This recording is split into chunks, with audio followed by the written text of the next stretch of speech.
Hey there. I was just getting some new equipment set up, getting used to everything. So, hi, I'm Jordan, Executive Director of BuildSoil, and we're a nonprofit that's focused on communicating and advising and supporting and doing actions that are involving community and move us towards the capacity to address environmental issues like climate change and all the social issues that lead up to that and that affect that.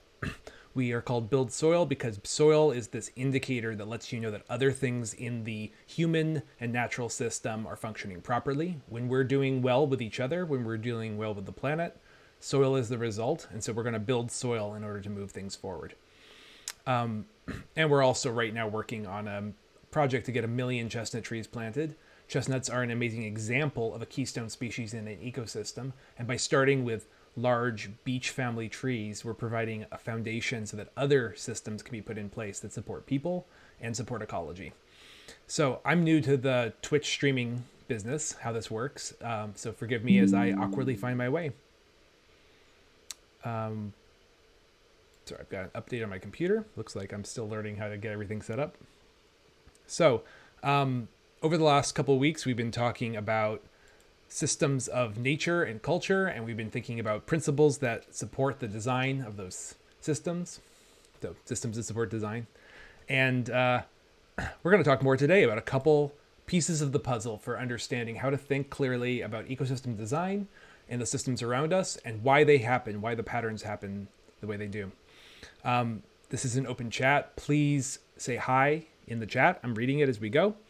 And also, please ask any questions. This is an interactive conversation that begins with a presentation, begins with me presenting. But let's talk back and forth with each other. I'm using threads that I've written on our Twitter account over the years, and they end up being really nice little slideshows that let me begin the conversation. So this is an opportunity for people who follow the account, who are part of our Discord, or who just are tuning in to, ask questions and think out loud about what was raised in these threads.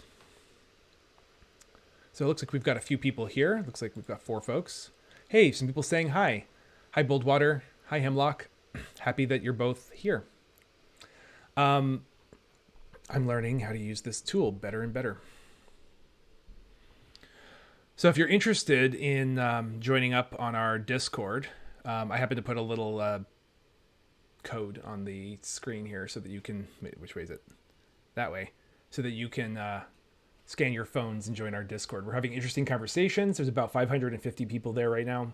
And the idea is that it will continually to be a workspace and place for dialogue in order to get little projects started all over the country. Maybe chestnuts, maybe mesquite, maybe something else. But we're there to help each other move forward on these projects, which often involve multiple steps and a little bit of thinking and are great skill builders for things like community organizing and other future solutions for climate change. Let's start.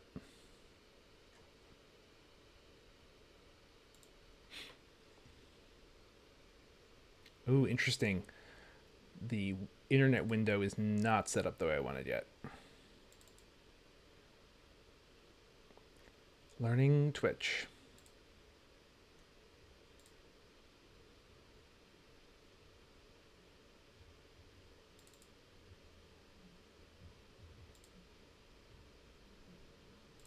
There we go. Okay.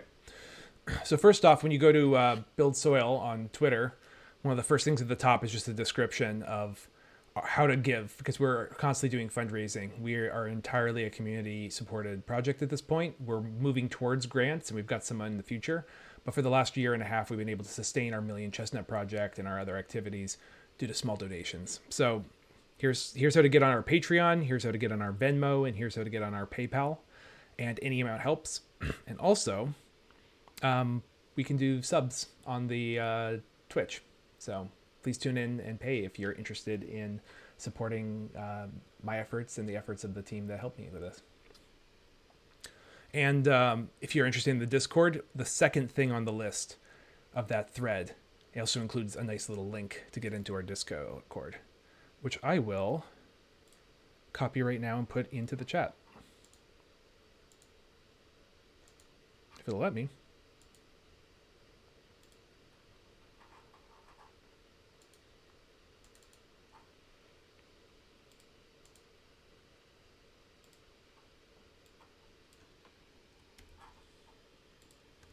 There we go.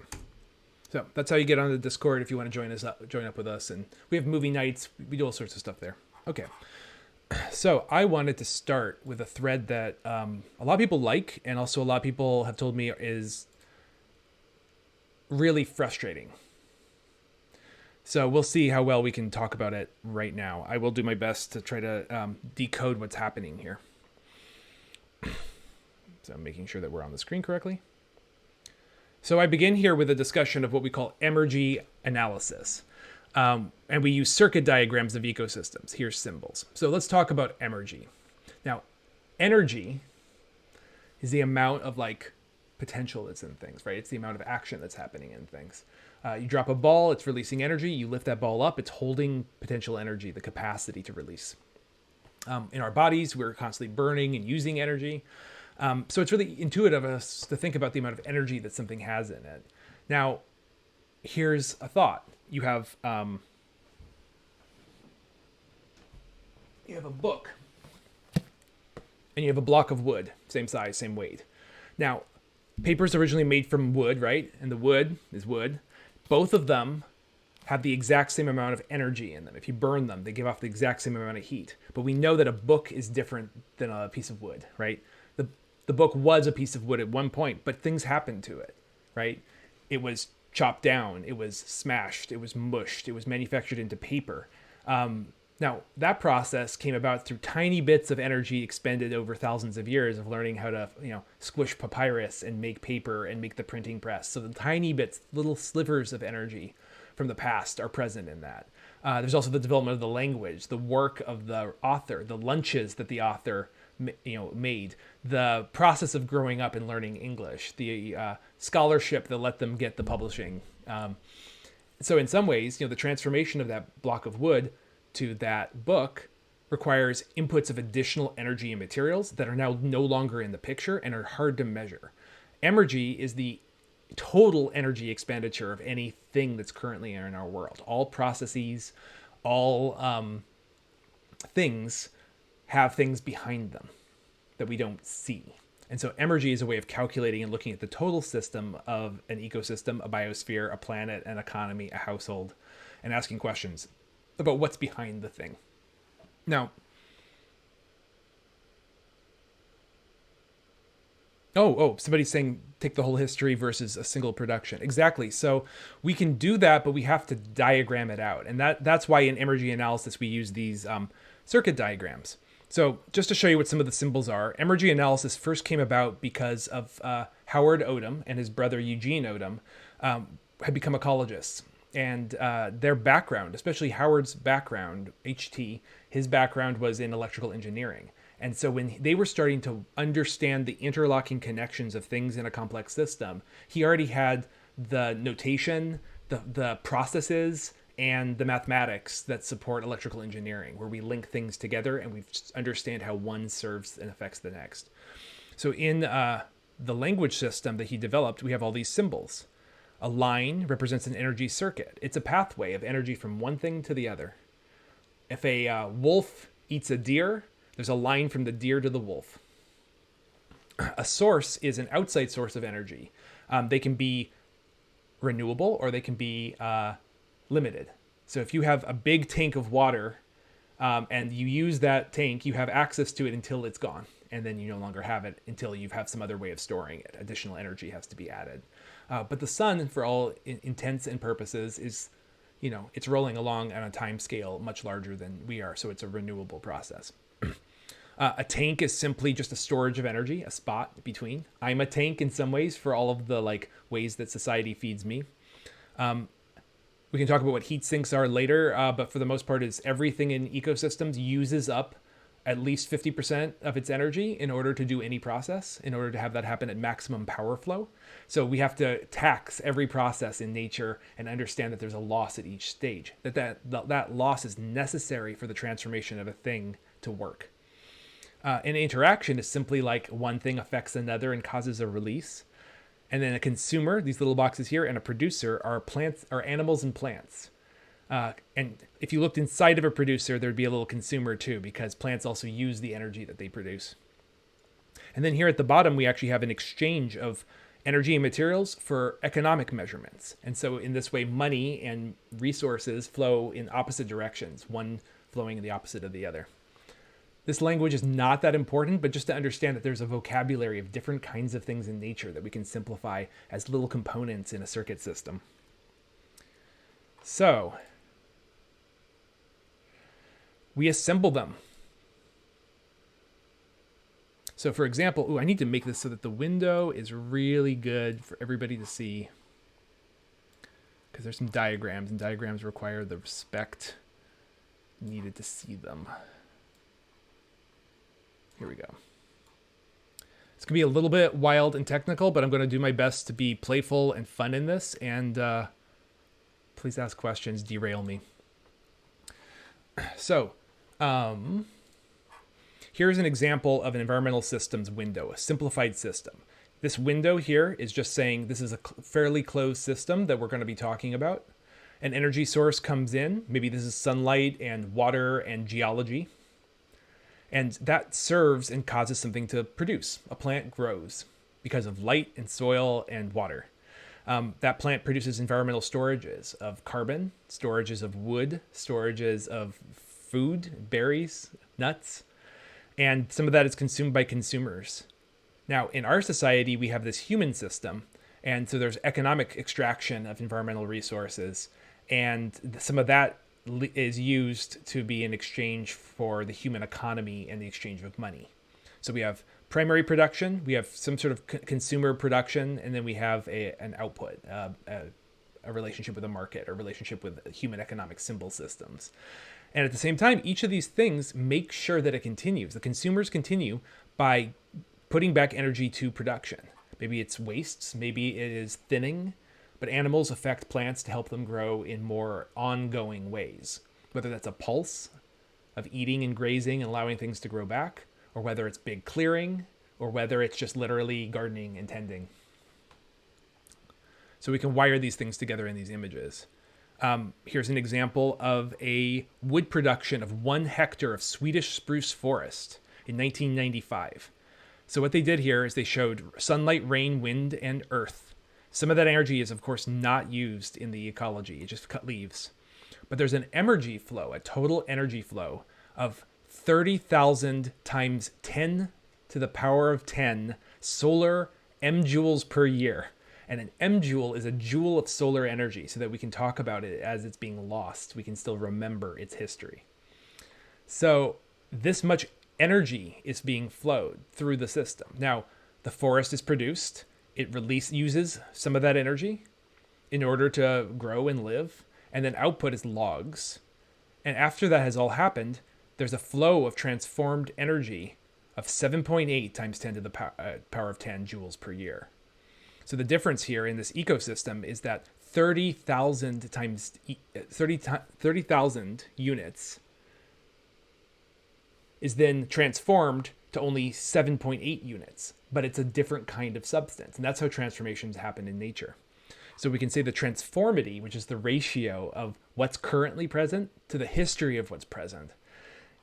The ratio of emergy to energy, 30,000 to 7.8, represents 3,846 solar M-joules per joule. Don't worry, we're going to get less technical in like a few minutes. But this idea that you can then look at everything in the world as a certain ratio between how much it's using up of the ecosystem and all the flows to what it's actually producing tells you something about how many transformations it's gone through over time. Its position in the trophic web of relationships in the ecology, the economy, the society, the biogeosphere, and the socio-biogeosphere, right? So that's rad, and allows us to then compare things that normally we could never compare before. For example, an email. Just sending an email seems like nothing. It's weightless. Even this right now seems like it's just happening magically. The transformation of my words through a computer system, through a camera to your ears, like it seems weightless, as easy as if we were in person. However, we know that there's an incredible churning engine of industrial processes, making sure that this technology is functioning. And we're sitting as like little tops of a pyramid on this gigantic industrial base, whether we realize it or not.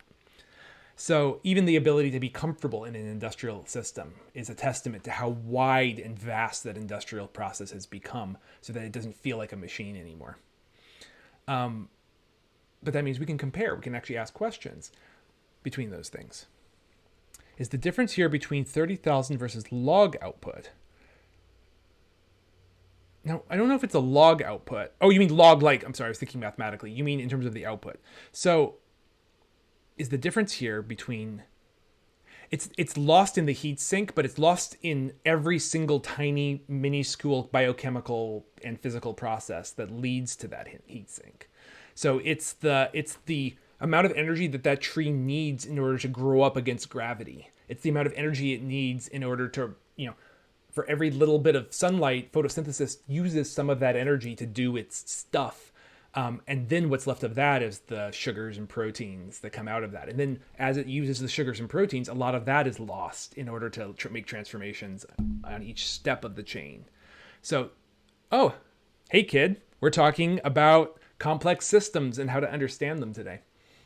So all those minuscule changes are absolutely necessary. It turns out that if you try to increase the efficiency of a system, yeah, it's friction against system, but another way of thinking about it is imagine trying to build a house without gravity, right? Like gravity is actually important to holding a house up, even though it can also tear it down. That friction, that entropy of the system is actually a necessary part of making things function. I have a demo that I could do at some point, which I don't have on me. Maybe next time I'll do the demo.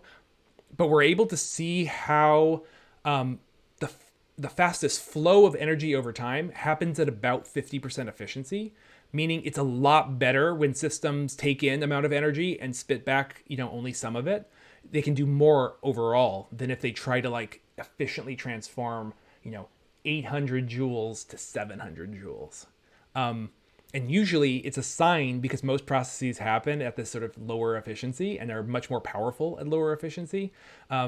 Usually there's somebody else has paid the cost for our pretending that we're more efficient. So every time you hear somebody talk about increases of inefficiency, what they're really describing is exploitation of energy, culture, people, plants, animals, soils elsewhere, feeding off of the work of other processes that are operating at optimal power, or are trying to, given, what we're up to. So this is just important basic stuff to understand. Here, if you have a system where there's a way to store energy and limiting materials, and they are applied to the processes of collecting energy, you have what's called autocatalytic growth, self-catalyzing growth. So in this one right here, we have top here is energy flows, and here's the bottom is a measure of emergy flows. So what we have going on here is we have a system where, let's say, sunlight is feeding an energy transformation process. Let's call it photosynthesis in the cells of leaves. And that's being made from energy that was stored away earlier, right? The plant is building its leaves from other storages. And in order to make that worthwhile, it's also paying that energy into storage. And then that energy is being used through entropy, through animals eating it, through time. And then overall, there's an entropic piece to it.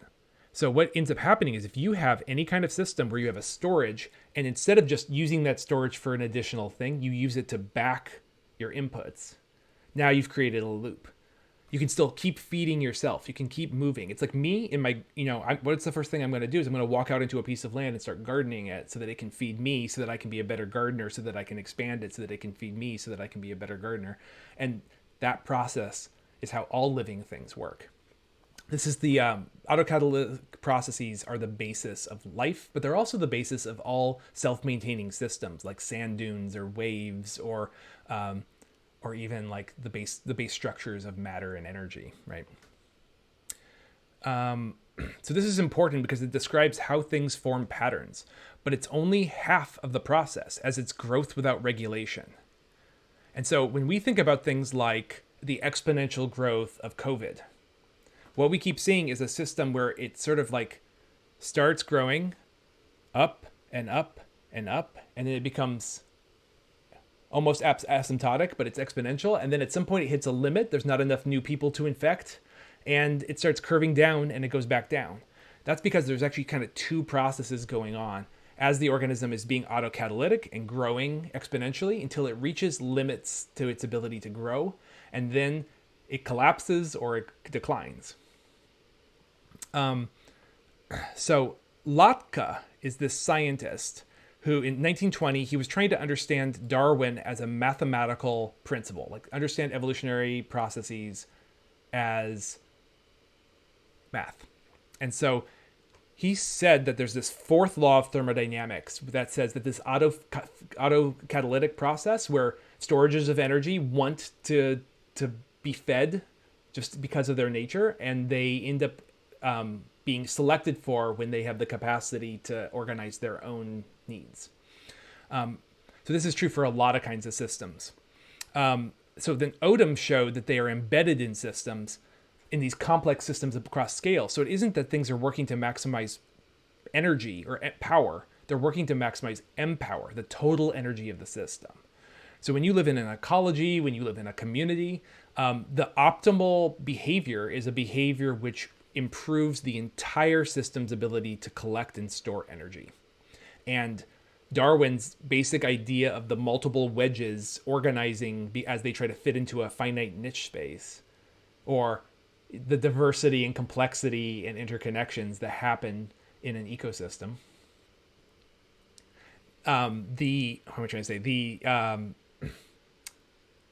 The basic principle of that, right, is that everything is autocatalytic. Everything is trying to grow for itself and it ends up forcing optimizations. So we can grow a plant that grows exponentially. This thing is feeding itself, and this plant is going to take over the planet. It's just going to keep growing as long as it has food and light. However, there's a deer. So now as this plant grows, the deer grows, and as the deer grows, it eats the shrubs. And as the shrubs are fed back a little bit, their growth rate is the same, but their population is lower.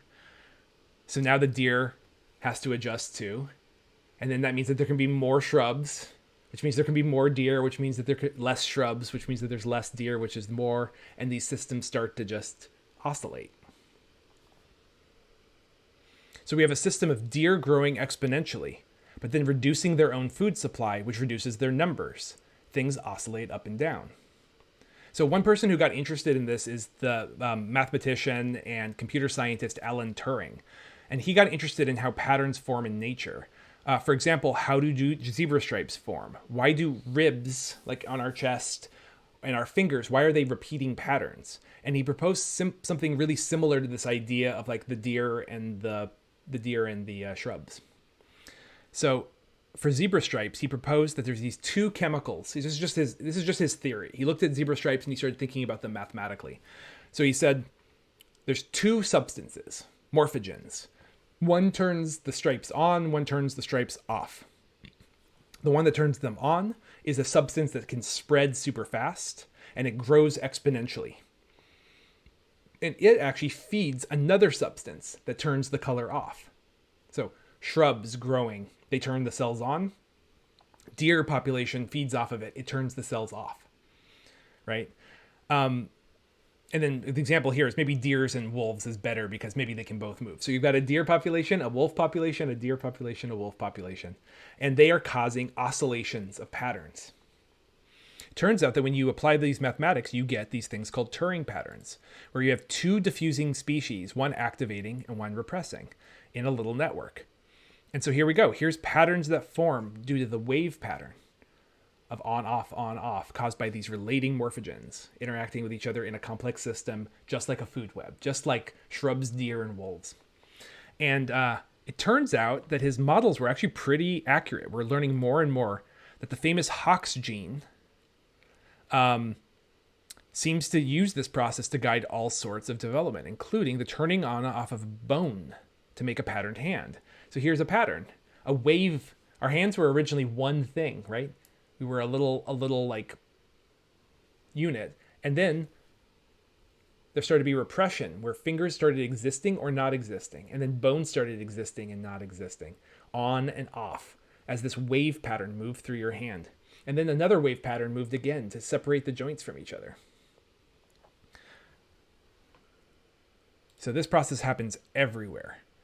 So I said, okay, but it's all about the tuning of those waves, right? You don't want to have 17 fingers on your hand, and you don't want to have like a ton of joints in your fingers. It needs to be keyed into the right harmonics. So too many oscillations and you'll have too many vertebrae or too many teeth or too many fingers. So let's return to our crash and burn system of shrubs and deer, just explosive up and down. Too much impact and then a crash and a repeat. What if we added a third autocatalytic element? One thing growing exponentially, another thing growing exponentially and lowering that, and then lowering this kind of oscillation. Well, what if you add another thing that now regulates the deer? So you have shrubs, deer, and wolves. So here's shrubs, deer, and wolves.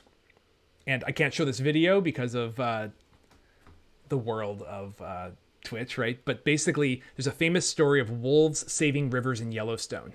So what basically happened was you had this landscape where you had gigantic herds of bison that what they do is they go into an area that already has grass and they eat it pretty quickly, but then they are really close together. They really don't want to like deal with too much, so they move on. Well, Yellowstone was having a problem where the bison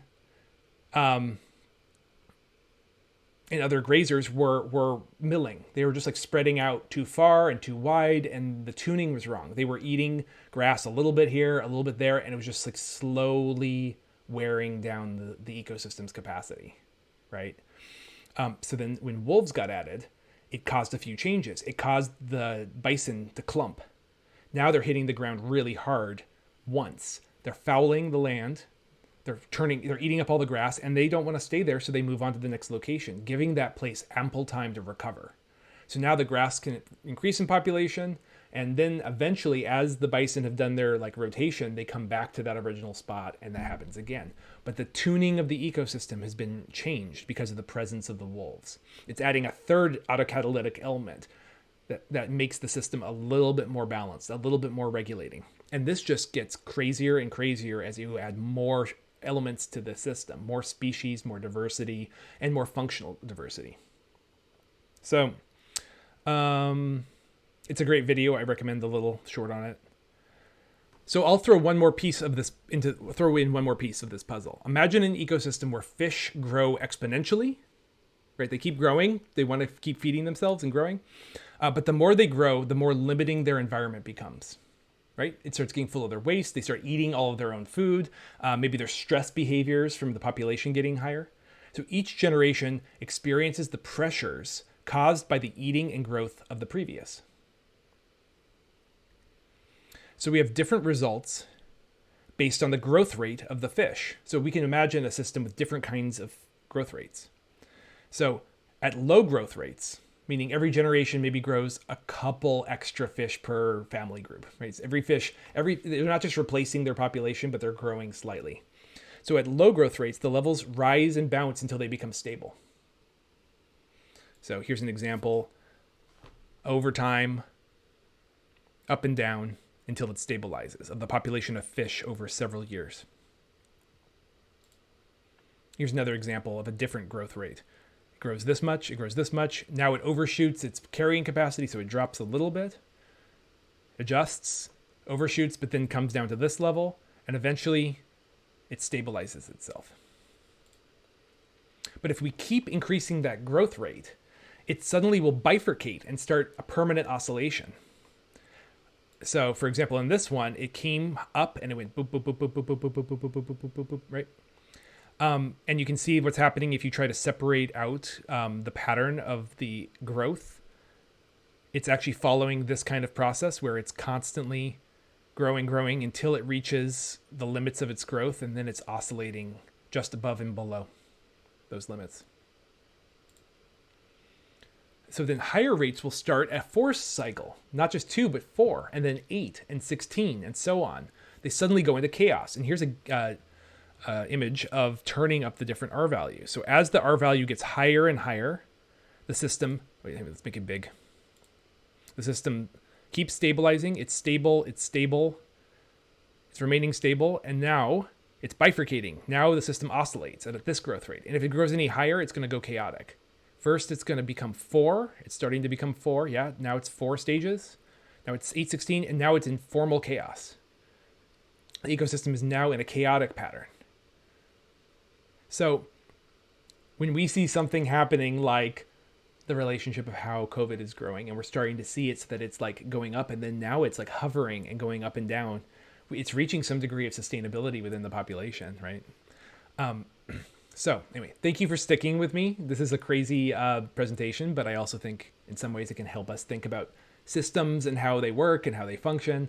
And you think about this stuff a lot, and it's like thin coats of paint. It eventually sticks, and you start having an intuitive sense about how complex systems function. But unless you just sort of observe a lot of complex systems, it's kind of hard to internalize it. Unless, oh, there's a lot of people here. Thanks for coming by, everybody. I hope this is interesting. So if you do this, if you take all of those patterns and you graph them so that you're seeing all of the different stable states in a system, right? At low growth rates, the fish population does this, and it kind of just like finds its groove. As a little bit more, it starts doing this, and it's still there. And then at some point, it's like really going because it's growing too fast. And if you map those all out, this is what it looks like, right? Low population growth, it does nothing. It'll collapse. It collapses. There's a certain population growth where it's replacing itself. Now above that, it gets higher and higher as the growth rate increases, higher and higher until it starts doubling, and then it goes into this chaotic phase. Here's another image of the same thing. But you can see how it works. So there's also a tuning then to the growth rate of things. The R value is a process of a thing just sort of like replacing itself over and over again, and whether or not there's enough like support for that thing to happen. So this is an interesting graphic, and it tells us a lot about the behaviors of different kinds of systems. So this is a map of all possible stable states in a system where organisms can grow within limits. There is this curious thing about exponential growth within limits, though. So you're growing and you're like trying to fit in within the limits. This growth is linear growth, right? Or not linear, but it's like all in one direction. It's getting bigger, bigger, bigger, bigger. But we know that not all things that grow just get bigger. They're able to fit more in a tighter space by spiraling. So, natural systems don't just always make just like a long conical horn. It's like it's useful for this organism to fold and coil because it allows for regular growth within a much more compact space.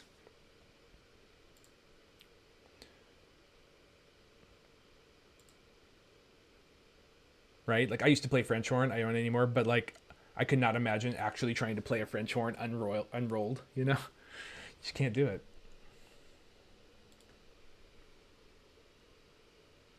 So let's not just think about real numbers. Let's include complex numbers. And so if you know the basics of complex numbers, the main thing to worry about is that all they do is they describe rotations. So let's talk about rotations with complex numbers. So if we take this map that we saw, here, I'm actually going to make this a little bit bigger for people.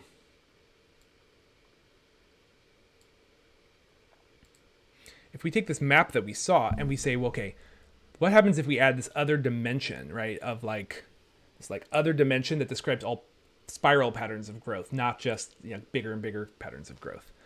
And we can make a map of that. Well, this is what it looks like. So that's it from one side. It's upside down. And then as we rotate it, we see all of the other spiral possibilities of growth of stable states. So this fractal is a map of all possible stable states in a 2-unit ecosystem. This is deer and shrubs or deer, and it's describing what is the potential regulatory state. What is the potential stable state of this ecology? Now, maybe you've seen this before. This is the famous Mandelbrot set, which those of us who are about my age, older millennial, every single T-shirt and binder in elementary school had this fractal on it. So yes, this is the Mandelbrot set. Just one view of all of the possible stable states for all possible growth rates of an organism.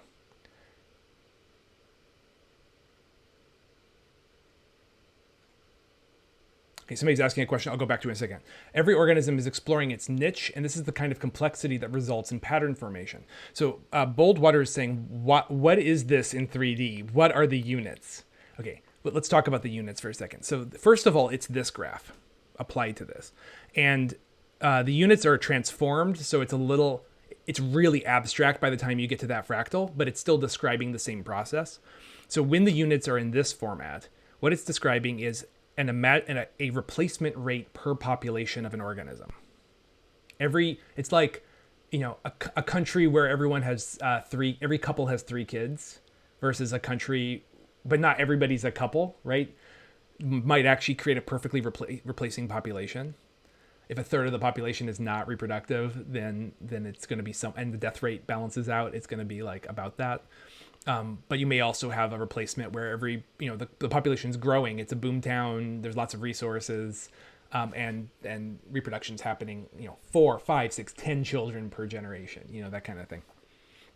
And then what's saying is, where does that stabilize? Like if you only have so much food and you're growing a population, it comes to a limit, right? This is what Malthus misunderstood, right? Malthus misunderstood. He asked the question, what happens when you have exponential growth within a finite space? And the answer is, sometimes things overshoot, and other times they pattern themselves in order to match loads in order for balanced regulation.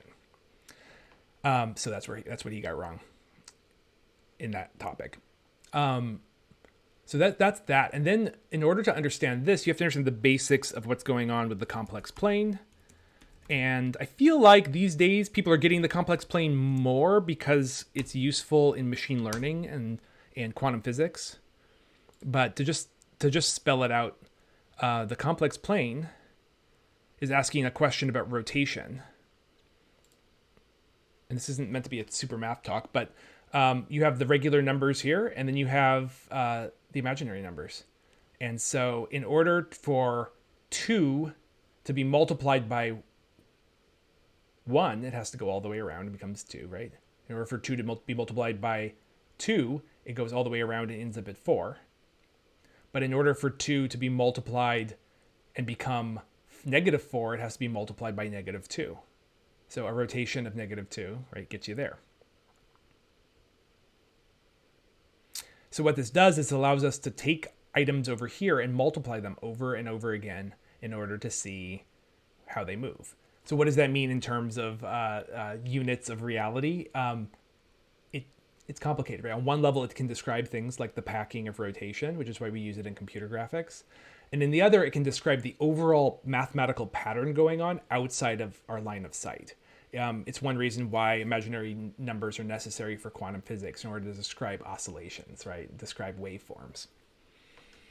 So we could argue that this is describing waveforms that actually are present in growth processes that are not physical stuff, but they're more like qualities. So I'm getting like out of place with this. So if you go into any place in the Mandelbrot set, you can find what's called a Julia fractal, which is a description of how things move in that particular growth pattern. So here along the normal number line, you're just seeing growth rates of the relationship of something moving along linear paths, but these are describing different kinds of rotation. All right. So that was a bit of an excursion, but I think it's important to get a sense of what happens when an autocatalytic element growing exponentially is checked by another, when you have two things in autocatalysis eating each other.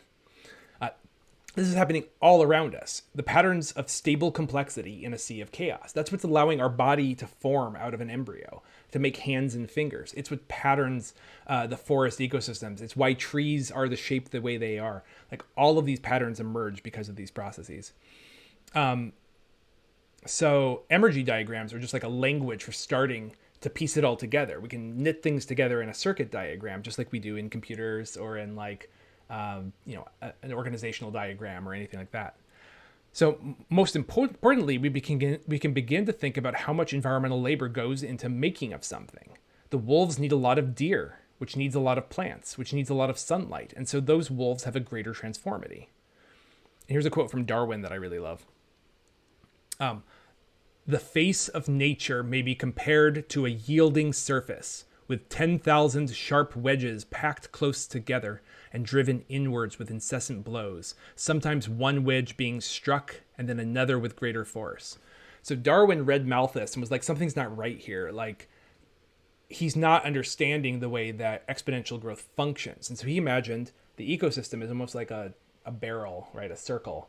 And all of the wedges of things trying to grow exponentially are being packed into that.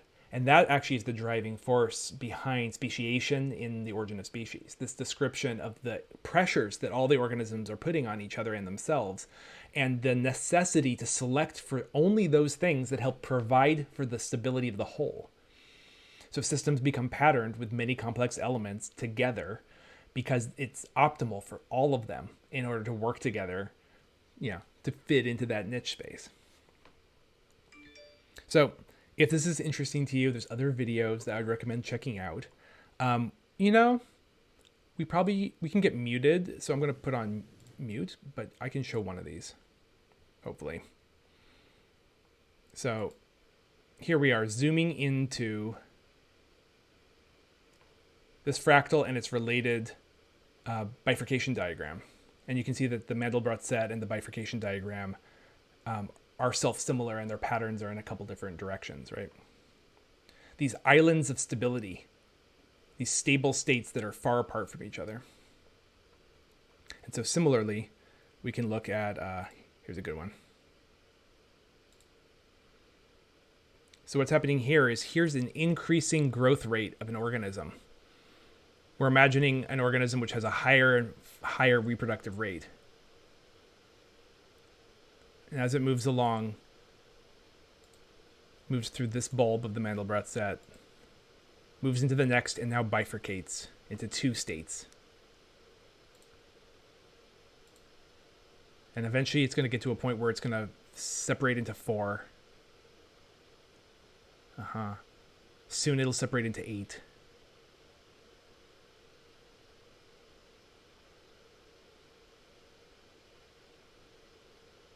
And if you actually took this and looked at it in different places in the Mandelbrot set, you would get different kinds of patterns. So nature works by tuning growth rates exactly right so that they create the kinds of waveforms and adjusting loads in their relationship to each other to create the proper waveforms that allow for things to be scaled right in order to optimize packing within finite space. So there's more to say about this. I recommend learning about it, but this is a thread that I've been posting for a while, and I kind of felt like it merited a verbal description. I don't know if that makes any more sense, but this stuff is going on behind the scenes in most complex systems as we try to understand them. And so familiarizing yourselves with them is pretty useful. And also there's a tendency to view fractals as cool patterns, and in terms of their ability to like model mountains or like look cool.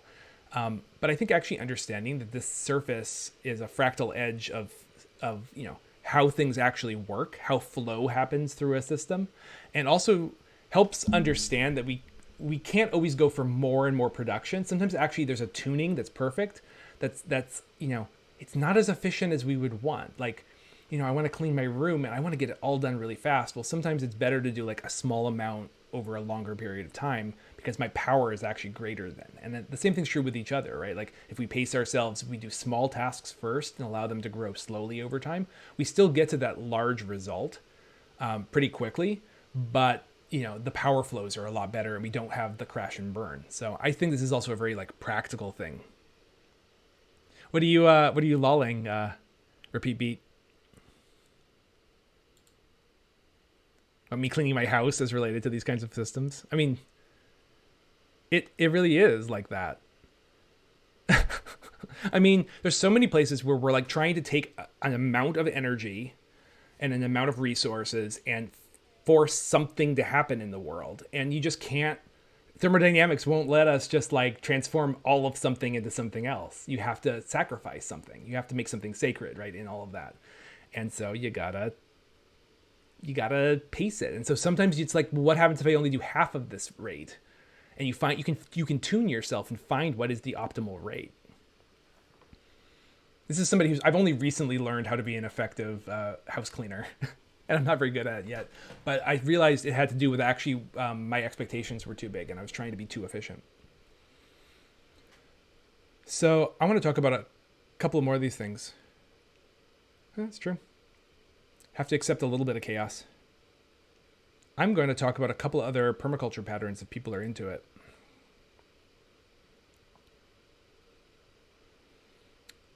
So this was day 4 of a larger series of permaculture threads I did. It looks like this is mostly text, so I'll read it and we can talk. Okay, in light of the many, many slugs in my garden, today we will bring up a principle that is rooted in how we use our attention when dealing with situations and the surprises that come up. Today's permaculture principle is, the problem is the solution. So, here's me being pedantic. Okay, problems were to the ancient Greeks probalo, which that which is thrown ahead of us, an obstacle, a projecting promontory in our path. And this is a good place to start. They are a convergence of path, destination, and obstacle. Problems are a convergence of path, destination, and obstacle. I gotta tell you, I haven't read this one for like 2 years, so it's gonna be a discovery for me too. We easily see the problems ahead. People are starving. The current biosphere is dying. Too much CO2 is in the air. The house gets too hot in the summer. I'm tired. Power and resources are inequitably distributed. Any problems you're facing right now in your life, they're all problems, right? But when a solution is imagined, oh, we should have a farmer's market. Oh, people need health care. There should be gardens everywhere. What if we put a tree in front of the window? The immediate response is to stay in the mental problem space, meaning new problems and barriers are pictured until we can't start, right? Like you're trying to get through the thing and you just, what about this? What about that? This couldn't work. Oh, that would be a problem. Oh, we can't handle that. There's this sort of negativity that we naturally put when we're in the problem space because our brains are devoted towards identifying problems, which is the real problems. At one level, all of these awarenesses are right. I'm gonna make this a little bigger. We are able to see steps and developments that prevent action. The powers that be are I don't know what I was trying to say here. The powers that be are there. Okay. People have a hard time changing. We'd have to get a permit or take a class or find someone who knows how to do that thing. Or the problem is huge. Like how do you deal with starvation, right? How do you deal with war? How do you deal with climate change? These are huge, real problems that have gone long before us and may continue long after us, right? So the principle here is that the problem is the solution. It's forward-moving attitudinal shift that calls us to engage directly with problems and look for their two-sided nature to unlock next steps. That doesn't mean that you're always going to be able to do it, right? Some of these problems are pretty big, and I'm not going to say that like, oh, you just find the solution. But if there is a solution, it's inherent and built in the problem, and that's where we should be looking first. So there's a permaculture middle school teacher I like named Michael Becker, who's at Hood River Middle School. He's a genius designer, and he works a lot with kids, helping them learn how to become designers. He wanted to have a food grade lab for his kids, where they could sell food that they made. So they had this like lab where they were studying food. Yeah, I think so, Elderberry. Yeah, that's exactly it. So the administration said to him, "We can't do it. They would need food handlers cards. Like the kids would need food handlers cards. You can't sell food that you've made." He's like, "Great, that's a great idea." Right? He's like, "Yeah, exactly. We need to get the kids food handlers cards." Yeah, thank you. And so now the kids all have food handlers cards, which is great because they can get jobs in a few years. They're prepared to start their own businesses. They're working with food and selling it and doing the math and doing the accounting. So the administration was like, "Oh no, here's a reason you can't." And he's like, "No, actually that's the reason we can, and we're going to do it. You're right. That's the next step." So things work both ways. The problem shows us immediately what's needed. So now the students' next step was to get food handlers cards and learn the science of food safety. What's the next problem? It gets exciting. You can start eating problems. Problems are like lessons. They're actually information about what to do next. So in therapeutic context, problems are situations where the context prevents access to the solutions. Right? That can be psychological. Right? I've had so many negative experiences that I am not able to access or think about solutions right now because I'm too much in my problem. And there's reasons for that. History. There's also like equity issues, right? Like there's a lot of solutions that are out of price range or out of class ability or out of training or education or they're held behind other kinds of privilege and access that we have, right? So even if this could be internal, but it can also be external. There actually can be a separation of solutions out to the context that the problem exists in. The answer was never. Let's see. Wait. The answers are never to just get out of the problem and stay in a better situation, right? Because that's one thing that can happen. Like you're having a bad day, somebody cheers you up, and so now you're in a good day. You've laughed, you've watched the movie, you've done the thing you love. But you didn't actually go back to the problem with this new state of mind. You just sort of moved from one room to the next. But you can stay in one, and you can get to this place where what I write here is to open the wall between them and let the solutions and the solution attitude coexist with the problem. So you have a problem. But let's just do this as an example. Think about a problem you're having right now, something like small and manageable. So you have a problem. How do you know that it was a problem? Like what lets you know that it was a problem? What are the things that let you know that? So beyond that, how will you know when you're experiencing something better? So when you're not in the problem, what's going to let you know that you're not in the problem anymore? Okay, feel that. Like, how do you know that you're there? What does it feel like to have the problem be over? And how will you know? And what will your body feel like, right? And what will your situation be like? And how will you be acting differently? So feel that and look back at the problem you were talking about before. Has your perspective changed? How do you know that it's changed? Are you sure? How do you know? Right? And are you sure? So feel that, right? And now look back at that problem again. Notice as it changes. So that's like the structural piece of problem solving, right? I'm curious if anybody is still following after this craziness. It gives a little bit of a different perspective, right? Because usually we don't actually go back into the problem.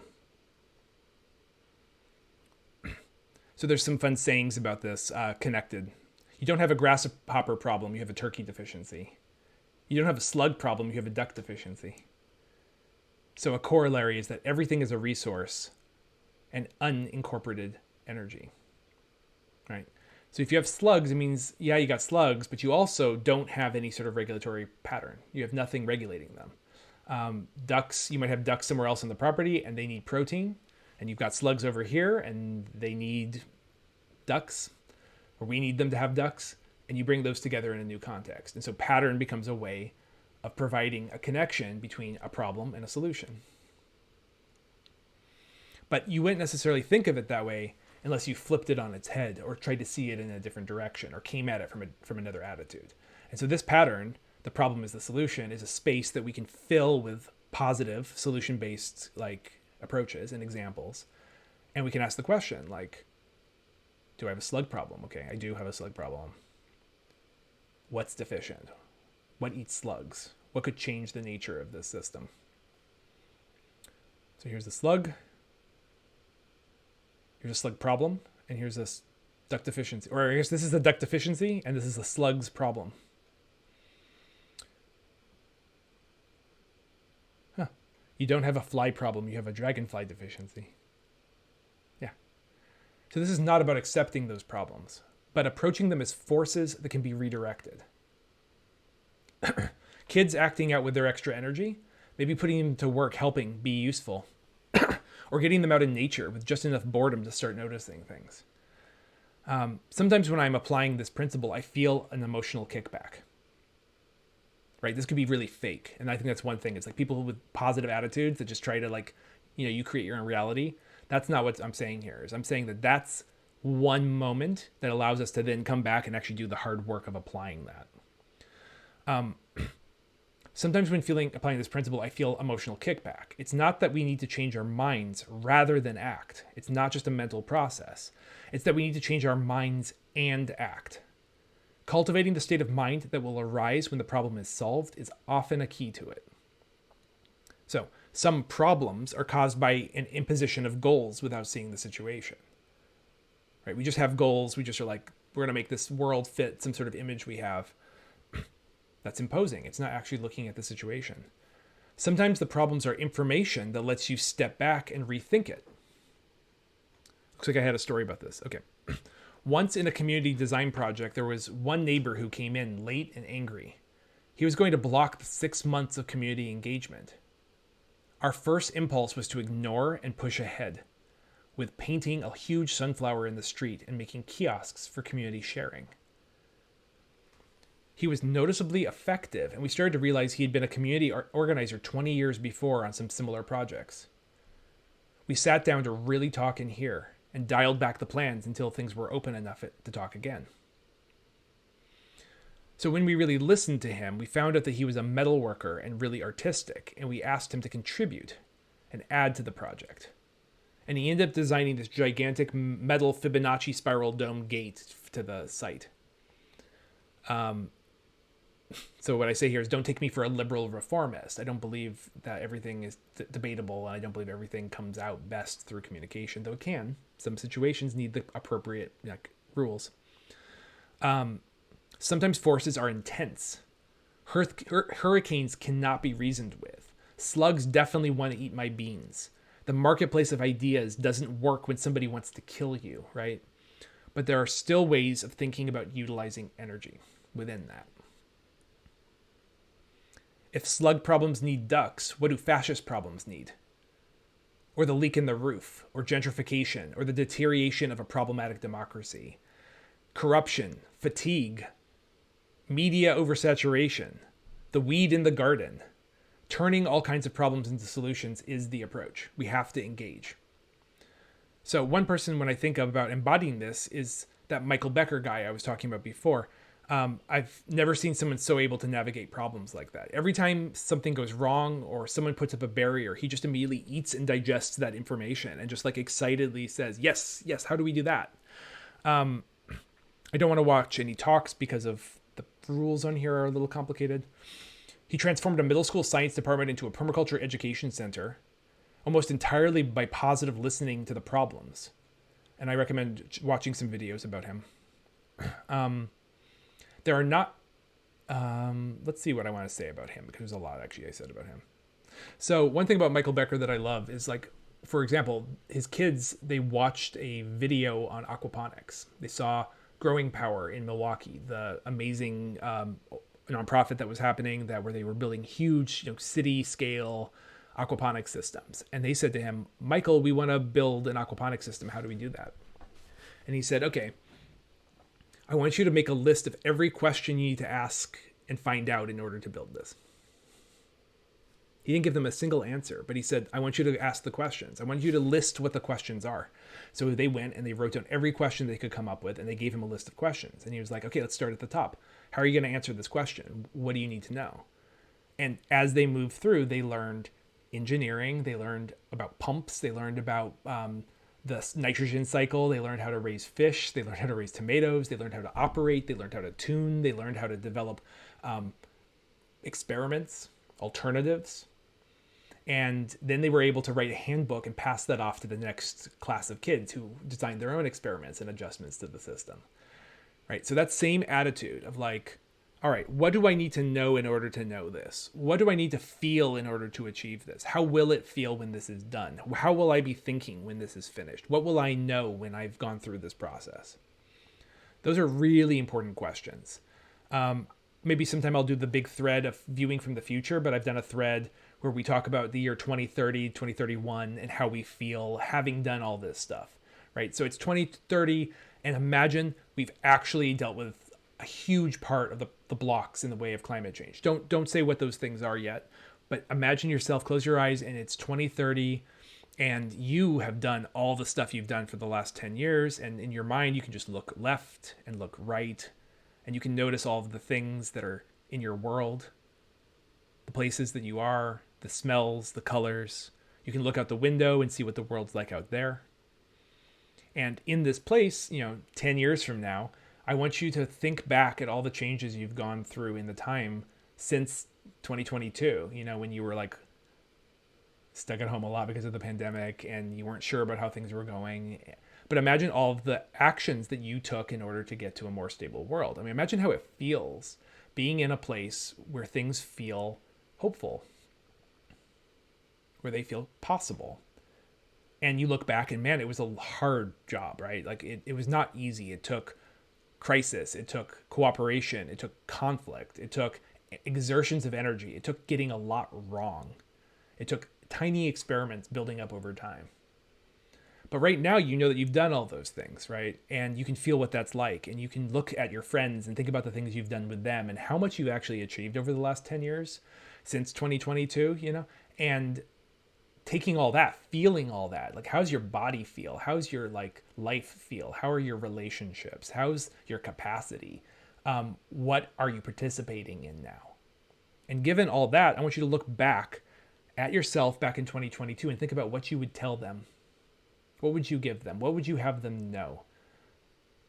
And so taking all of the capacity and understanding and satisfaction and results and joy, presence that you are now, I want you to pass it back to your previous self and receive that now in the world that you're in now. Right?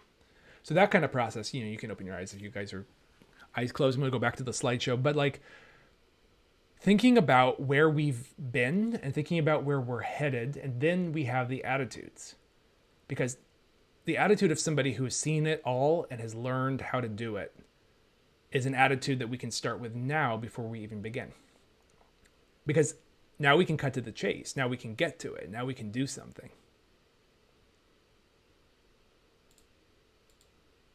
So this is a little meandering today, but I do have one more point. One of the best descriptions I ever heard was from a therapist who said, emotions are a measurement that lets you know the difference between the map and the terrain. And what she meant by this was we have a mental model of the world that we're always using, expectations, stories, plans, ideas, how things are functioning. And then there's the actual world. And at any given moment, your map is not the terrain, right? So what happens when the map exceeds the terrain? Well, there's a problem there, right? The map says that a dear friend of yours is still here. You want to be able to call them. You want to be able to interact with them, but they're gone. And so now you have sadness, which is the adjustment or the rewriting of the map. Or something's in the way that wasn't on the map. Now that's like either fear or it's anger, right? There's different kinds of emotional reactions to the block. And there's also joy and elation and all that sort of over positivity that happens when the map is exceeded by the terrain. And a perfect map-terrain relationship is flow. So understanding our emotional reactions actually gives us information about the difference between our worldview and the landscape. And again, not new age processes of just sort of believing you can change the world with your thoughts. Instead, you can ask two questions. Does the map need to change or does the terrain need to change, or both? Like when I lost my friend, that grief is not going to work. Like I'm not going to get them back.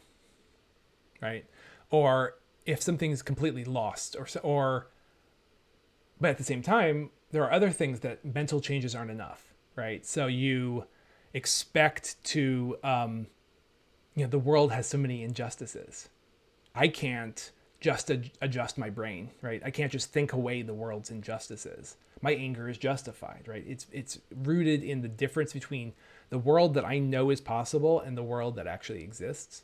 So the only answer there is you change the world. Now, you may need to do a little bit of self-changing too to be an effective person to change the world, but you're not going to be able to just bliss your way out of economic injustice or racial injustice. Right? Like that's not going to work. And if it does work, you are deluding yourself. You're just building a better bubble. So that relationship, though, between do I work on the map, do I work on the terrain, do I do both? Is the map a tool for shaping the terrain collectively? Is the terrain an indicator of how the map needs to change or where the work needs to happen on the map? That back and forth is really interesting to me. So you had a plan to get the dishes done, but that sponge just fell behind the counter. The terrain has an impediment that wasn't on your map and you feel angry. A dear friend dies, your map still has them on it and you are sad at the loss, legitimately. And a day exceeds your map and you feel ecstatic. So Mihaly Csikszentmihalyi wrote the book Flow. He talks about flow as a perfect alignment between difficulty and skill. When the map and the terrain align perfectly, we don't have emotions. We have deep, fulfilling senses of focus and purpose. So here's a situation where you have low skill and low challenge. You're not very good at the thing you're doing, but it's not that hard.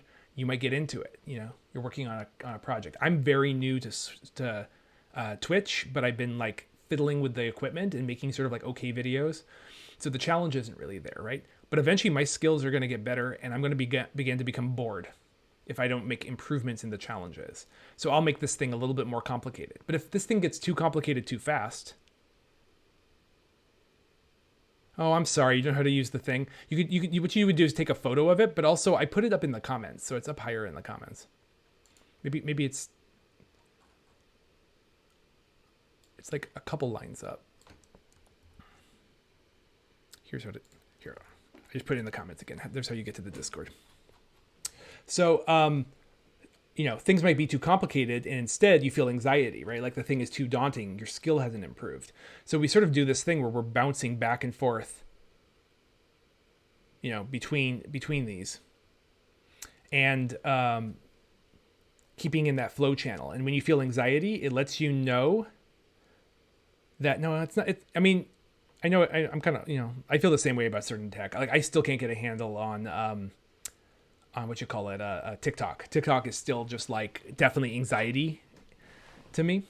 When I was first on Twitter, I just wrote dumb tweets, and I was sort of here in the low level, and then I got a little bored with it, and then I like raised the challenge, and then I got really anxious, and I raised my skill, and I lowered the challenge, and I got back into the flow with it. But this also means that anxiety and boredom now are indicators. Oh, I feel anxious. I need to adjust the system, right? Oh, I feel bored. I can either adjust my skill level, or I can adjust the challenge that I'm taking on. I guess when you're bored, you really can't lower your skill level again. You already know what you know.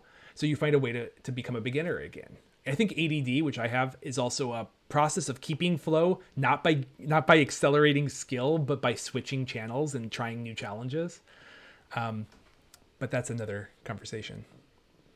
So if emotions are a measurement of the difference between map and terrain, it gives us two aspects that can be worked on when we experience a problem. We can work on the map. We can grieve. We can rewrite the map with loss. We can reframe things. We can understand that sponges fall, and we can be open to that. Like, the sponge did not try to piss me off. It just fell, and now you got to bend over and pick up this and like work on the dishes again. I know it wasn't your plan, but you got to adjust your map a little bit. Alternatively, we can look out at the world. My map says that everyone should have easy access to the full extent of our society's healthcare. That's not on the terrain, that's in my map. My map says everyone should have access to our society's full extent of our capacity for healthcare. In this case, the map helps us keep focused on how we change the world. The emotion and awareness of the problem is information. So, check in with your emotions. You have a problem.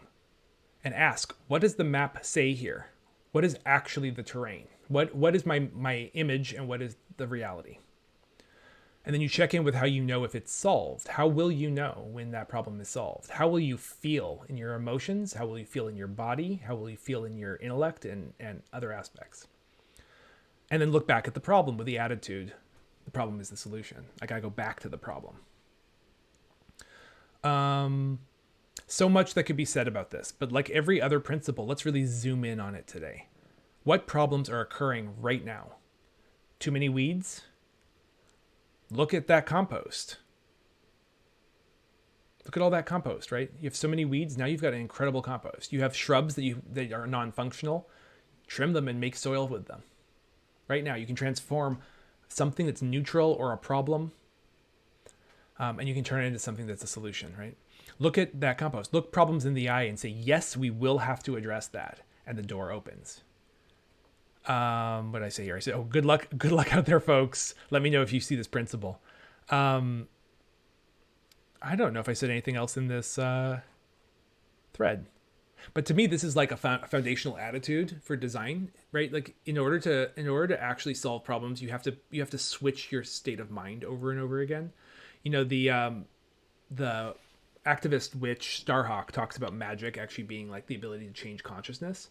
And when I first heard that, I always thought, okay, making your own reality. And then I talked with her and she's like, no, actually it's more the opposite. It's about tuning yourself to be able to see things, to be able to act effectively in like tragic and difficult circumstances. Like, how do you deal with oppression, right? How do you deal with bad design? How do you deal with feeding your family?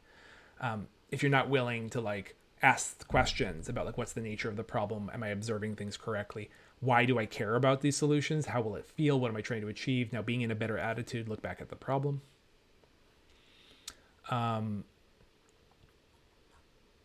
So I just think it's kind of important. Thanks for listening to me go through a Twitter thread. A lot of people here today. Thank you so much, everybody, for coming.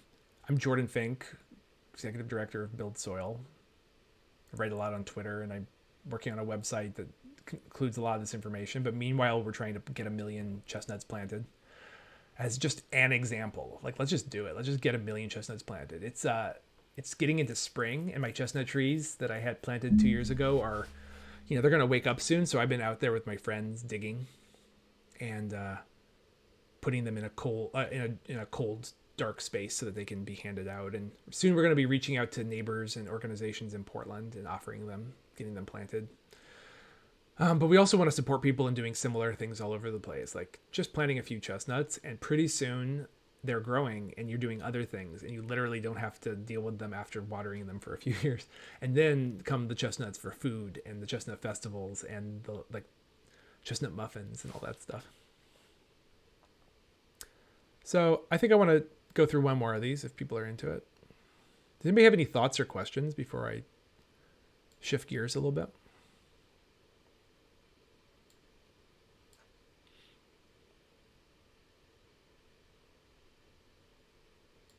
Nope. So grateful to be in this space. If anybody has any suggestions about making the ambiance better, I think I'm going to like make the background a little nicer to look at, not just books on the shelves. And I have a, what do you call them, like a illumination board that glows when you write on it that I made. So I might try that and be able to like diagram stuff. And also I'm hoping to start doing some interviews with friends who grew up eating chestnuts, and also people who have been involved in policy and those kinds of things. Background music. All right, kid, you're going to have to teach me about the rules. How do you put on background music without getting banned? We'll talk later. Unless you can suggest something right now that's royalty free, that's sort of like a good vibe while I read the next one. Yeah? Hey, if somebody pulls up some background music that won't get me muted, I will totally play it. Gentle, not like maybe some like post rock or something, or like classical or stream beats. Okay, I'll do this right now. I think it's good to have a good vibe, and I'd love to learn how to do that. Is this? Am I gonna get? You're sure I'm not gonna get a problems with this? Do I have to pay him money?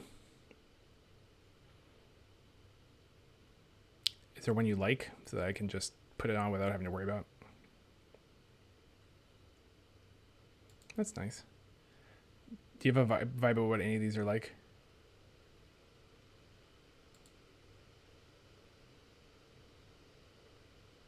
Awesome. Yeah, thank you so much, April's.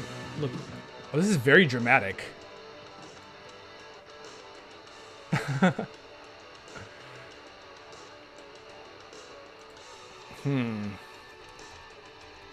What's something like, yeah, lo-fi?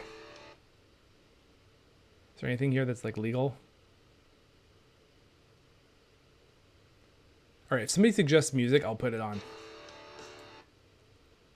Can you suggest a lo-fi and I'll just put it on so that I don't have to deal with it right now?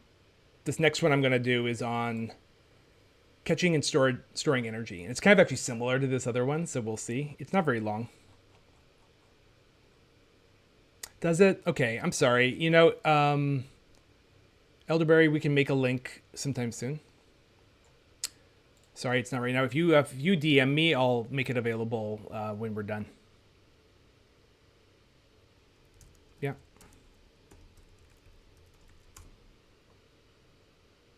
Cool. Thank you so much. It's nice to get a little bit of music in the background.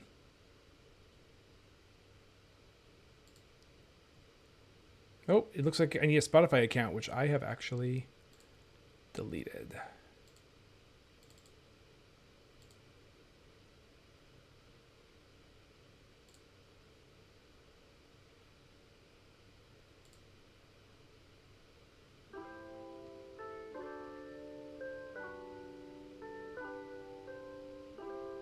Cool, cool.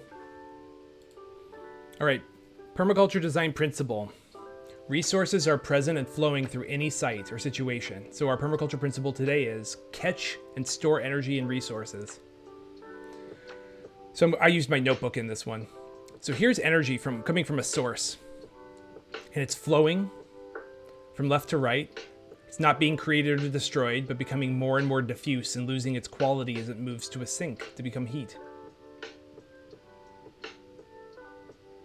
That energy can just move as light, radiation, but it interacts with matter. For this conversation, we're separating matter and energy, and it works on it, moving, heating, changing, combining. All these events can be understood as linked, one leading to the next, or many. So energy gets stored in the form, physical and chemical properties, motion, elevation, interaction and information, and the patterns of matter. And so we can look at it as its path is less directional on its march to entropy. Things in nature try their best to stay out of entropic decline as much as possible. So these patterns link so much that I might be returning to examples that I've done before. But good examples include the water and nitrogen and carbon cycles, where matter, which is relatively a closed system, and heat moves in and out, an open system. So here on planet Earth, we've got water just cycling, right? At different rates of change. The oceans absorb energy, and they evaporate using that solar energy. They get brought inland and they drop ice and snow, and some of that goes into the ground and infiltrates. Some of it comes out as springs, some of it goes way deep. Some of it comes out as volcanic steam, surface runoff, feeding plants, running biochemical processes. The plants are lifting it high into the air so that it can go back up. More and more water being stored by that system. And in the same way, here is nitrogen being used over and over again. Maybe it's coming in through a little bit of fertilizer, but usually it's through the action of nitrogen-fixing bacteria. The plants get sunlight, and they collect that nitrogen and use it to feed the bacteria. It'd be nice if there was just like a playlist attached to this. Is there just a playlist for this thing?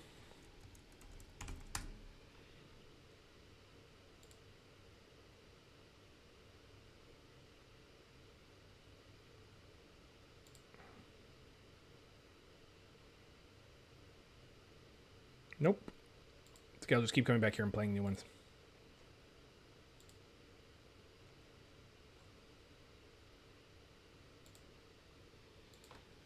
So nitrogen is moving through all these spaces. The nitrogen is important in proteins, and so it goes into plants. It goes into animals that use it. When they die, it feeds decomposers, and the decomposers release ammonium. The fungi are really good at releasing ammonium, which is useful for certain kinds of plants. Nitrifying bacteria transform the ammonium into nitrates. The nitrifying bacteria drop one of those, or add another oxygen and convert it into nitrates. Some of that is assimilated by plants, which cycle again and again. And some of that is denitrified by bacteria and turns back into atmospheric nitrogen. So these cycles are happening because the pool of atmospheric nitrogen gets brought into the landscape and converted over and over and over again. Some of it is just cycling, never getting lost in the soil. In the same way, carbon in the atmosphere is brought in by photosynthesis. Some of it becomes soil. Some of it gets turned into phytoplankton and gets crushed over millions of years. It becomes oil, which gets burnt. All this cycle, right, happening over and over again. So when water is used as a carrier for solar energy, it arrives high on the landscape cleaned, which means it's ready to do biochemical work, or with high elevation, which means it's ready to flow downhill quickly and move things. And that work is done swiftly. It interacts with matter, and patterns emerge. So here's an image of the velocity of a system and the diameter of particles, and whether those particles get transported, whether they get eroded, whether they get deposited. More velocity and smaller particles means things just move. So here's a beautiful image of is that the Yawalo River in Lapland? And we can see how it looks over time, that there's a central river, but that river has moved over time. It's changed, it's flowed. And the landscape is complex and has lots of different kinds of storage of water. So we can apply this principle of capture energy, storing and putting water to work over and over on the landscape. And we often do this with another principle of using edge. We talked about that last time. In this image from the designer's manual, water is moved back and forth across the landscape, getting every possible use from it. So normally water just sort of flows as quickly as it can to the gullies and moves off, maybe down the main river. But here we've made it so that one pond is connecting to the next, following the topography.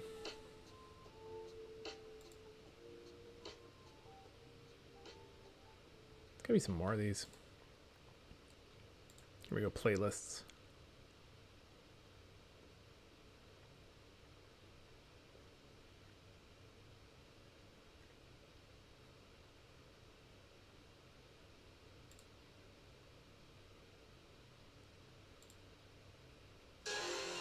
Oh my god, these are intense. Okay.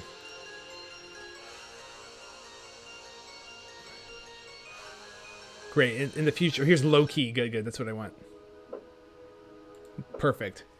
So here's a picture from the designer's manual where we've built ponds and swales that actually allow the water to still move downhill, but as slow as possible. So the water comes all the way around before it heads down. As much water use as possible every step along the way. Running water through purification systems like vegetation stores more solar energy and chemical cleanness. It's even possible to capture more energy in the form of electricity and pump the water back up. The new higher elevation water is a battery for the solar panels. And this is a good way to look at things. The lifting of objects is one of the most interesting forms of energy storage. There are companies using cement blocks or old shipping containers full of rocks to store energy.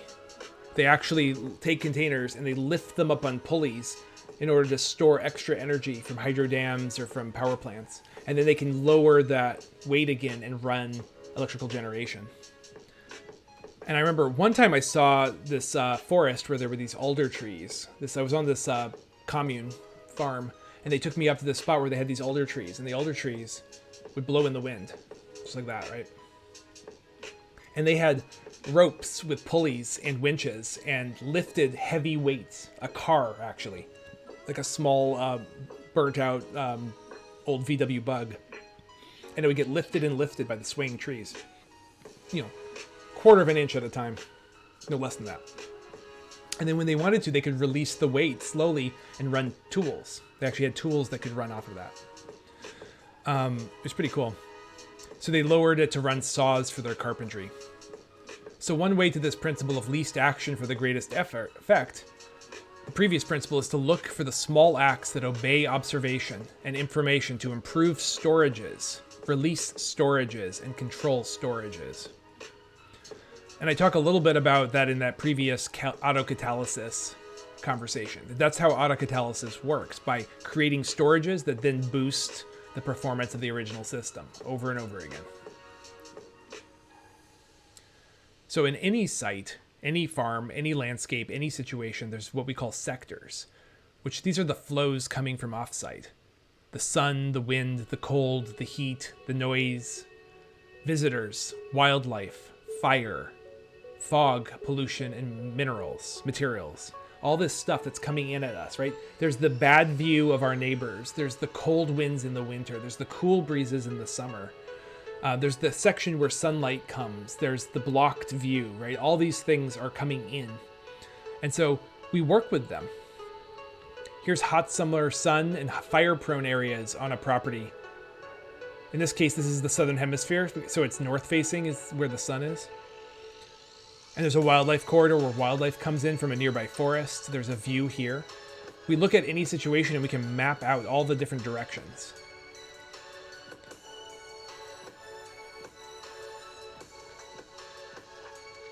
Looks like I have another image here somewhere. So if a drop of water is flowing through the site and it's just used once, it only gives X amount of work, right? So if you just use a drop of water to water a plant and it leaves. But if it can be used over and over and over again and passed from one thing to another, then its impact keeps adding. So deserts are caused by not too little rain, but too much evaporation. So if you're out in the desert and... I gotta say, this music is starting to get to me a little bit. I might need to turn it off. It's like putting me in too much of a trance to think through this. So if you're in the desert and you've got, no vegetation, then almost everything that falls is going to just like run off or evaporate off. But if you have tree cover, if you have shrubs, if you have cactus, if you have all the different stuff that happens in healthy deserts, the water is retained and it's used again and again by the system. So the desert the desert, in terms of what we think of as like too much dryness, that's caused by too little, not too little water, but too much evaporation. So storage ends up improving a system that normally we'd think of as not having effective rainfall. So you see how it links to other patterns. We work efficiently in ways that allow for more capacity in the future. Of course, we need other principles to check problems of overaccumulation. You don't want to store too much, right? That causes problems too. And there are ethics of care, including this idea of redistribution of surpluses and everything extra that does not serve the system being used to give back to the larger systems that we are connected to. There's more to say about this chart in the future, but this is the adaptive cycle, and it shows how systems accumulate resources over time and potential, but at some point become overconnected, and it becomes a vulnerability for collapse. Learning how to dance with pulses is key, because a forest that overaccumulates eventually is going to burn. So this image is called the adaptive cycle, and it's describing an ecosystem pulsing the way we were talking about earlier. So what it's saying is systems over time have increased connectedness and increased potential. A low-level system. So imagine a fire has come through the forest and seeds are starting to grow and things are generally competitive. Things are fighting for resources that are open. And the best life cycle in those phases is competitive. It's growth-based. So organisms grow and grow and grow and grow. And as they do, they become more connected and they increase in their potential. And eventually they reach climax ecosystems, old growth forests, those kinds of things. And in those cases, the new opportunities aren't from exploitation and competition. They come from cooperation and finding new niches and sharing and cycling resources. So storages improve over time. But then what ends up happening is a forest that's too connected, that hasn't had enough disturbance, eventually is so connected that even a single lightning strike propagates through the forest. Well, before maybe it would only hit a particular tree. When a culture is ready to be, ready to go to make a huge change, increased capacity, increased connection is part of growth, but then that can also become a vulnerability and can tear systems down. So a fire rages through the forest, the connectedness is lost very quickly. And then you have this funny potential that comes with things that can't get any worse. After the fire, there's no more fire potential. All there is open soil with nothing living in it. There's ash ready to fertilize things. And so the seeds that are present at that moment have a unique opportunity to be the ones that grow. And they are the ones that make the next cycle. So having political, economic, cultural, agricultural, ecological tools ready means that during little collapses, new things can be planted that otherwise it would be almost impossible to try to plant in the previous system. So I brought this up because this process of accumulation and release, the use of accumulations, the low-level burns that we have to do in a forest to keep those storages cycling back and feeding back into the whole. That's part of the dance too, right? Getting the balance of how much do I store, how much do I save. At the same time, we could go into our yards, our cities. The way we've designed most farms and cities these days is meant to bring water off of land as quick as possible, right? When my city got built, they designed a sewage system and a road system, and everything is designed to get water off and moving and out of basements as quick as possible. And then you have a problem with the sewers being overflowed, the stormwater being overflowed. And then people have to water their lawns. And in the same way, agriculture does the same thing historically, which is designed to get water off of farmland as quick as possible. So that then, now that it's been dried out, you can come in with irrigation and re-irrigate in a controlled way. So what if we stored water effectively in the positions that we want it, rather than waiting, hoping, and trying to like engineer water from somewhere else to take care of us, right? So closing loops, reuse, slowing exits, keeping resources in as high quality as possible, even capturing waste heat from compost to heat water or greenhouses, ponds, storage depots, windmills running hazelnut oil grinders, capture from every flow.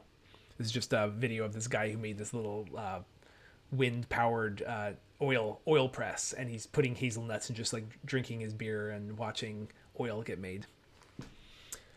And using at least part of our storages to improve inflows, like the first phase of holistic management chain of production, sunlight capture. Some of your labor should go to improve and secure inflows and storages. But each energy transformation takes work, many joules of energy to make a joule of another type. In complex systems, these later storages of energy are patterned by the rest on switches and leverage points. So here's another diagram of a complex system. You have lots of little things feeding smaller number of larger things, feeding smaller number of larger things, feeding one large thing.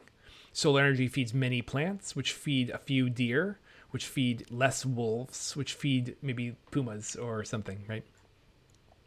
And each of these steps in the system is less energy, but represents far more environmental labor.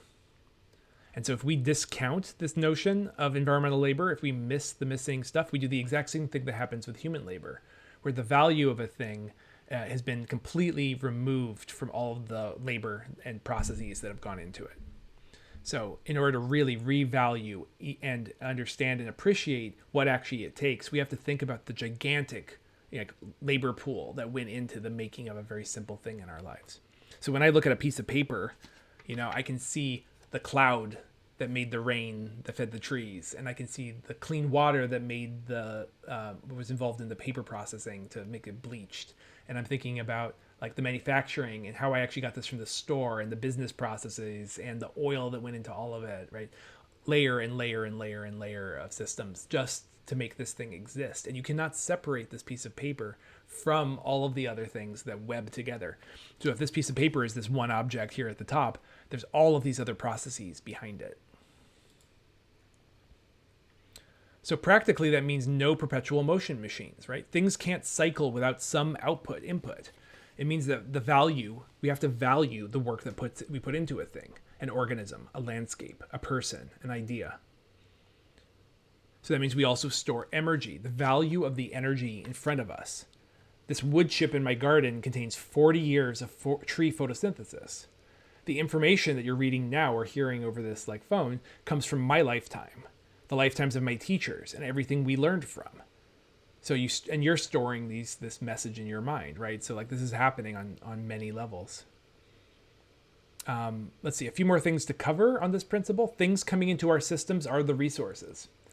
Some are used by the system. Surpluses are the yield, and they can be put into creative use and succession and design and transformation. For example, the insulation against the heat loss, or the reusing of manures from animals, right? To fuel the garden. We can look at what are our wastes and recycle them back to make the inputs that we need. So yields are obtained by conserving a resource, by putting it back to work. If you have resources and you put them back to work. Some resources are a common treasury for all and must not be removed from the commons. Say that again. Some resources are a common treasury for all and must not be removed from the commons. And some belong to a group or a nation or a community or a person.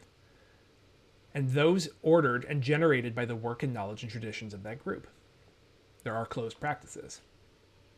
So resources include those which increase by modest use. So animal browsing shrubs improves the shrubs as they browse. Information is another resource that improves with use. The more you work with an idea or a concept, the more useful of a tool it is. Some resources are unaffected by use. They just exist, right? And there are resources which disappear or degrade if not used. Your annual garden is an example. If you don't use your garden, then its value goes down as the plants die out. So all of these are common to natural systems, and they're required for sustained society.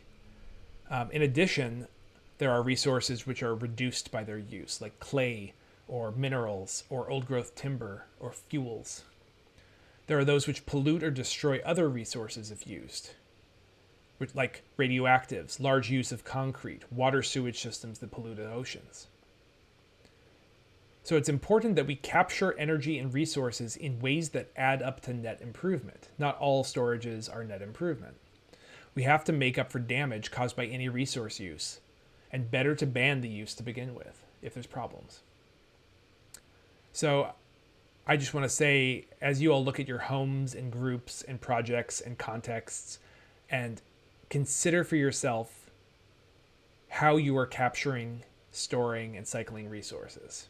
And this is a principle you can use in a lot of situations. So when you're in that situation where you have a problem and you're like, okay, the problem is the solution, you might ask the question, how do I better capture resources? How do I better capture energy? Am I doing a good job of taking advantage of all the things that are flowing through this system? Oh, here's one. A good example of catching energy is street curb cuts to turn parking strips into water catchment. I love this project. So this is a project by Brad Lancaster, where they have cut into the sidewalk in Tucson, where things are often really dry, but there is this couple times a year, there's a big push of water, right? The monsoons. And by making cuts in the curbs, rather than that water flowing off site, it's getting pooled in these collection basins right by the sidewalk. And they're planting native vegetation, edible trees, mesquite, in order to capture and use that water. So are we capturing all the ideas? Are we taking advantage of all of the opportunities? Are we holding water as high on land as possible? Are we building soil? Those are the questions that we want to ask. Kid, thanks so much for stopping by. So I think that's everything I want to say at this moment. And I'm really curious, while we still have energy, if anybody has any comments or questions, things that we can go into in relationship to all of this. It was a lot of information. And like I said, just feel the pattern of it and, take what you need, ignore what you don't. I really appreciate having a space where we can talk about these things and explore together.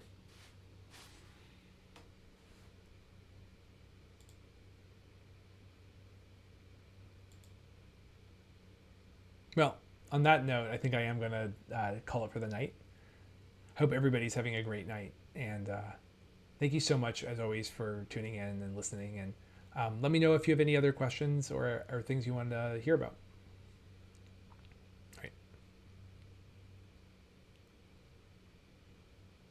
All right, everybody. Have a great night. Oh, also, Kid, who's been a very big supporter of the project, is doing a stream tonight on, what's he talking about? He's talking about ethics and metaphysics. I have no idea what he's going to cover, but if you feel like hearing somebody talk about ethics and metaphysics, it might be interesting. He's helped me figure out a lot of the stuff around the tech, which has been really, really sweet. Hope everybody has a great night, and I'm about to get ready for bed. Okay, they're talking about Deleuze and Spinoza. All right, outside of my scope, I'm excited. Everyone have a great night. It was nice to be present with you all.